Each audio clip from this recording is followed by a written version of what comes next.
Hello, I'm Christine Riding. I'm Director of Collections and Research here at the National Gallery in London, and I'm standing in the biggest gallery here, room 32, which is dedicated to some of our great masterpieces from the Italian tradition, the Renaissance and also the 17th century, including great masterpieces by the likes of Caravaggio and Artemisia Gentileschi. Now, the National Gallery was founded in 1824, so we are coming up to our bicentenary, 200 years of the existence of the National Gallery in London. And as part of our celebrations, we will be doing major programs and projects in Trafalgar Square and also across the nation, because the National Gallery, of course, is the gallery of the United Kingdom.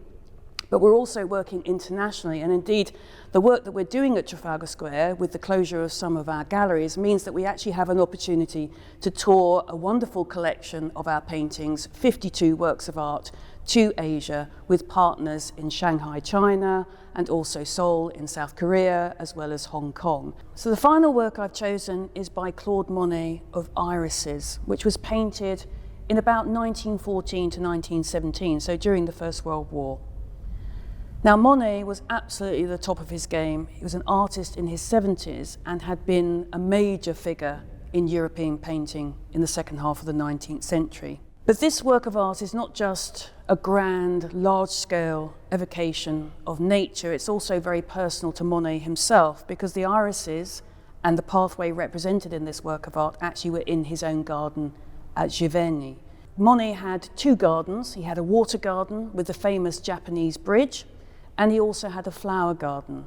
And irises were a particular favourite flower for him. There were numerous varieties in his gardens. In fact, one of them was even called Mrs. Claude Monet after his wife.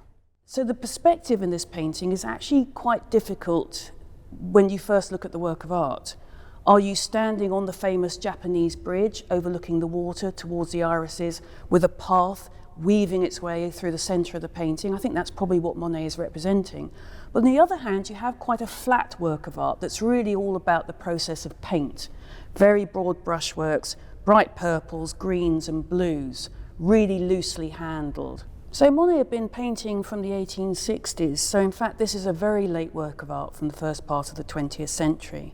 And we could look at this and see the broader, bolder brushstrokes, the bright greens, the purples, the very impressionistic, beyond impressionism, really, of the way that he's evoking the garden, the irises and the path. But in fact, some people think that the severe cataracts that Monet was experiencing at this time might also have influenced the way that he's painting. However, that doesn't undermine in any way the boldness of this work of art. And indeed, this is not a small work. It's at least 2 meters in height. So this is a very bold, big work of art from an artist on top of his game. The other influence that I like on this particular work of art and on Monet more generally, and indeed artists of the second half of the 19th century in particular, is the work of the art of Japan. We all know that the Giverny house and gardens had its own Japanese bridge, but this work of art also shows the influence of Japanese art, particularly prints, which were extremely well known and owned by the likes of Monet, including the great prints after Hokusai. So is this work of art finished or not? The eagle-eyed amongst you will notice that at the edges of the canvas you can see the white ground, and you can also see the white ground in the painting itself. However, whether Monet considered it to be finished or not, we will never know. It remained in his studio until his death.